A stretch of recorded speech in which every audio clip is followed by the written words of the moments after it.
আগের ভিডিওতে আপনারা দেখেছেন প্রয়াগরাজ থেকে কিভাবে আমরা বৃন্দাবন আসলাম। তো এখন আমরা বৃন্দাবনে, এই সেই বৃন্দাবন যেটার ইতিহাস আমরা শুনেছি, পড়েছি, দেখেছি। আর সেই বৃন্দাবনে এসে পৌঁছালাম। রাগ, অভিমান, দুঃখ যাই থাকুক না কেন, আপনি যখন বৃন্দাবনে আসবেন না, দেখবেন সেগুলো অনেক দূরে চলে গেছে আপনার থেকে। আমরা সকাল 10টার মধ্যে ফ্রেশ হয়ে স্নান করে বেরিয়ে পড়লাম নিধিবনের উদ্দেশ্যে। এটাই সেই নিধিবন যার ইতিহাস আমরা শুনেছি। তো চলুন দেখা যাক নিধিবনের সেই দৃশ্য।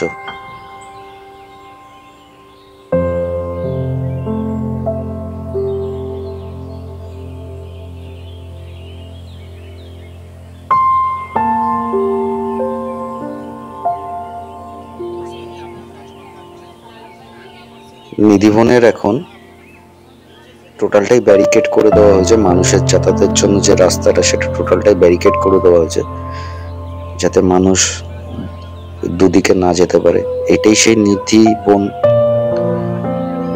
যেখানে বলা হয় যে গাছগুলো দেখতে পাচ্ছেন, এগুলো হচ্ছে বন তুলসী গাছ।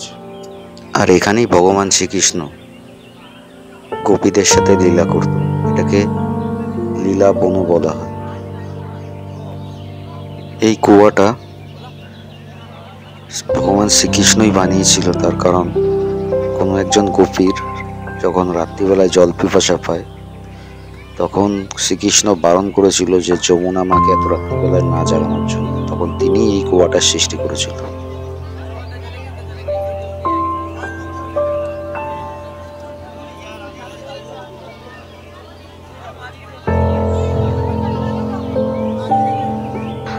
নিধিবনে আসার পরে প্রথম যে মন্দিরটা আপনারা দর্শন করতে পারবেন, সেটি হলো এটি। এখানে ক্যামেরা এলাও ছিল না, তবুও অনেক কষ্টে কিছুটা যতটা কভার করা গেল ততটা ফটোটা তুললাম।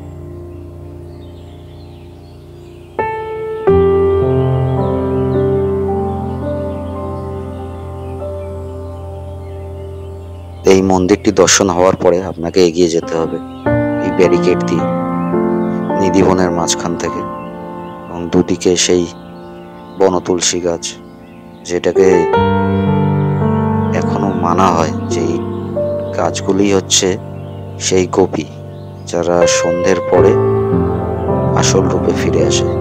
এবং স্বয়ং শ্রীকৃষ্ণ এখানে এসে এই গোপীদের সাথেই লীলা করে।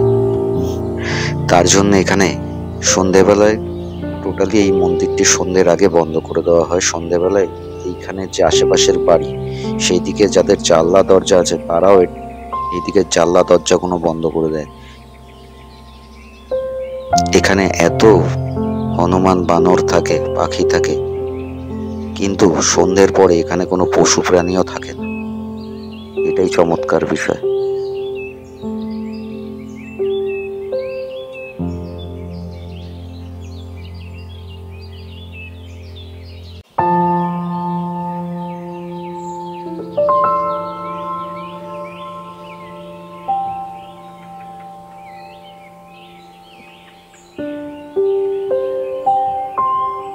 এই গাছগুলো দেখতে দেখতে যখন আপনারা এগিয়ে যাবেন, আপনাদের মনের মধ্যেও অনুভূতি আসবে এই গাছগুলো দেখতে। এই গাছগুলো দেখবেন গোড়াটা পুরো অনেক শুকনো, আর উপরে ততটাই গাছের পাতা।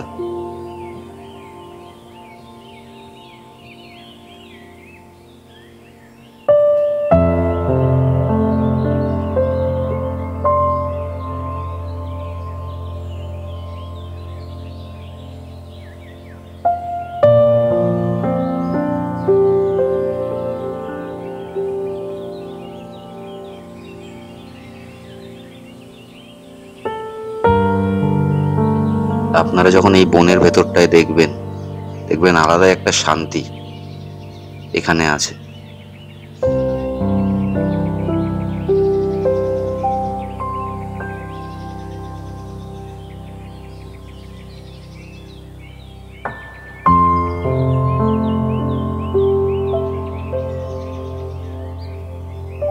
এখানে আপনি সব ভক্তদের মুখে একটাই কথা শুনতে পাবেন, রাধে রাধে। এখন যে মন্দিরটার সামনে আমি নিয়ে আসছি, ক্যামেরা করা নিষেধ ছিল, তবুও যতটা পারছি দেখাচ্ছি। এই মন্দিরটি মেনলি রাধামার সাজঘর হিসাবে বলা হয়। আপনি মন্দিরে প্রবেশ করার আগেই বাইরে পেয়ে যাবেন রাধামার সাজ ডালা। সেই সাজ ডালাটা আপনি এখানে চড়াতে পারেন, আর আপনাকে ডালার পরিবর্তে আগের চড়ানো কিছু জিনিস আপনাকে এখানে পুরোহিত দেবে। এখানে সন্ধেবেলায় মন্দির বন্ধ হওয়ার আগে যখন আরতি হয়, তখন এখানে রাধামাকে লাড্ডু আর জল চড়ানো হয়। কিন্তু পরের দিন সকালবেলা এসে যখন দেখা হয়, সেই লাড্ডুটি দুভাগ হয়ে থাকে এবং জলের পাত্রে জল থাকে না, এবং যে বিছানাটা থাকে সেই বিছানাটা দেখে মনে হয় এই বিছানাতে কেউ থেকেছে।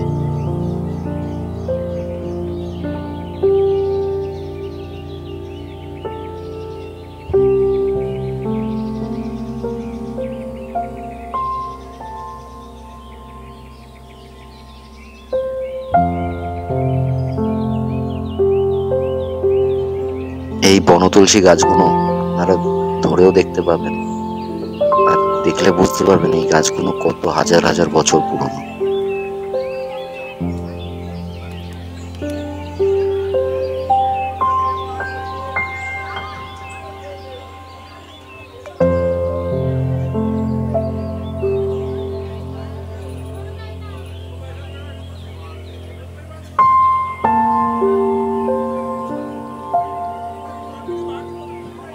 এই পাখিগুলোকেও দেখে মনে হচ্ছিল তারাও ভালোবাসার প্রতীক।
এই নিধিবনে যারা থেকে রাত্রিবেলায় ভগবান শ্রীকৃষ্ণের লীলা দেখার জন্য থেকেছে, এই সমাধিগুলো সব তাদের।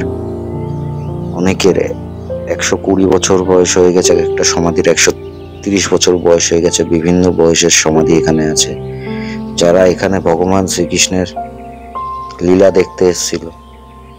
এটাও বলা হয় যে এখানে যারা যারা এসছে তারা নয় পাগল হয়ে গেছে এবং তাদের 2-3 দিনের মধ্যে মৃত্যু ঘটেছে, কিংবা কয়েকজনের এখানেই সকালবেলায় তাদের দেহ পাওয়া গেছে এবং তাদের সেই দেহগুলিকে এখানেই সমাধিত করা হয়েছে। এবং প্রত্যেকটা সমাধিতে তাদের নাম, তাদের বয়স, তাদের টোটাল ডিটেলস এই সমাধিতে লেখা আছে। এখান থেকে বেরিয়ে এখন আমরা আরেকটা জায়গার দর্শন করতে যাচ্ছি।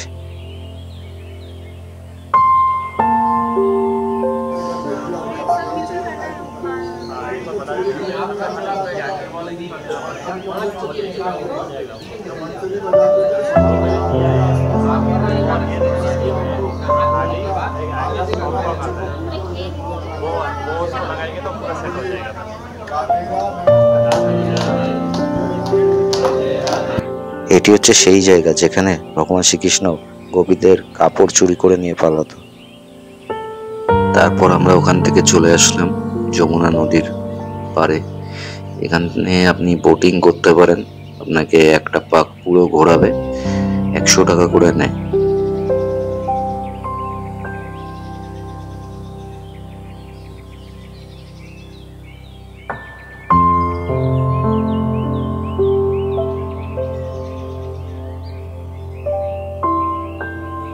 এখানে নৌকাতে করে আপনি যখন সাইট সিনগুলো করবেন, সেটার দৃশ্য খুব সুন্দর, খুবই সুন্দর। আপনাকে এখানে নৌকাওয়ালা বলেও দেবে কোনটা কি। আপনি টোটালি রাইডটাতে আপনি খুবই আনন্দ পাবেন।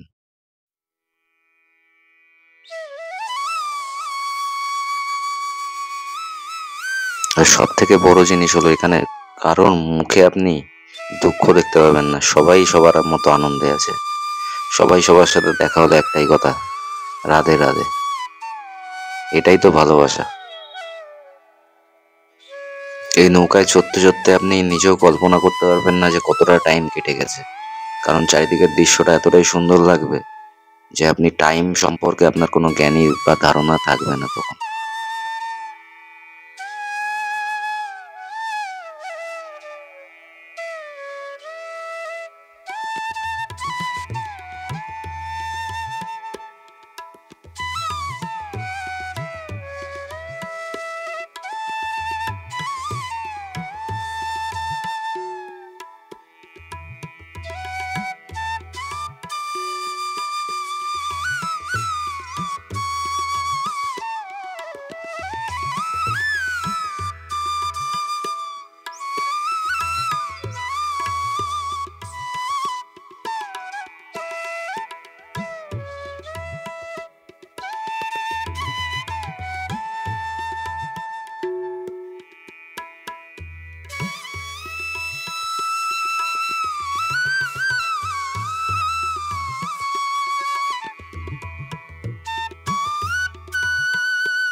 এই বোটিংটা করতে করতেই কখন যে আলো কমে সন্ধে হতে আসলো বুঝতে পারলাম না।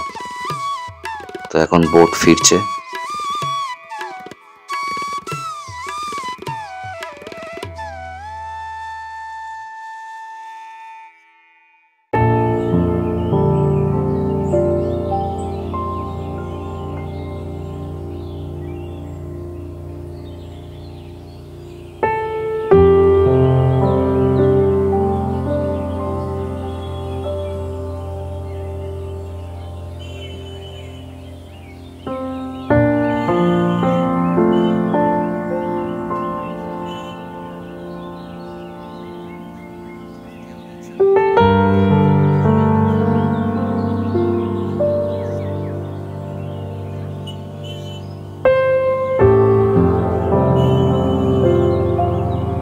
তো আমরা বোটিং শেষ করে এখন এখানে আমরা বাকে বিহারী মন্দিরের উদ্দেশ্যে রওনা দিলাম।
এখানে মন্দিরের পরে আসার পরে দেখলাম যে না, সত্যি বৃন্দাবন ভালোবাসার জায়গা ছাড়া আর কিছু হতে পারে না।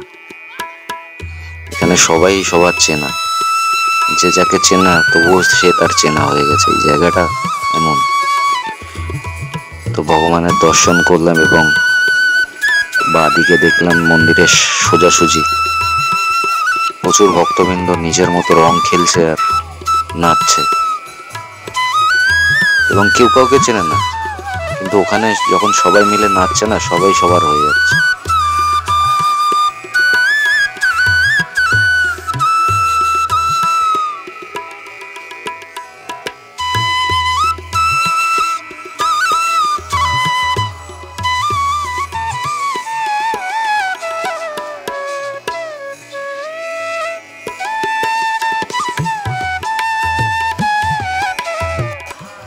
তো এই ভিডিওটি এখানেই শেষ করছি।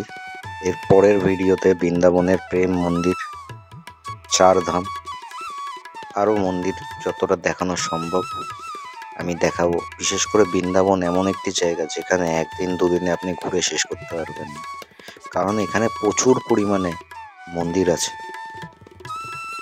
তো ভিডিওটি যদি আপনাদের ভালো লাগে তো অবশ্যই কমেন্টে রাধে রাধে আর ভিডিওটি লাইক করে চ্যানেলটিকে সাবস্ক্রাইব করে দেবেন।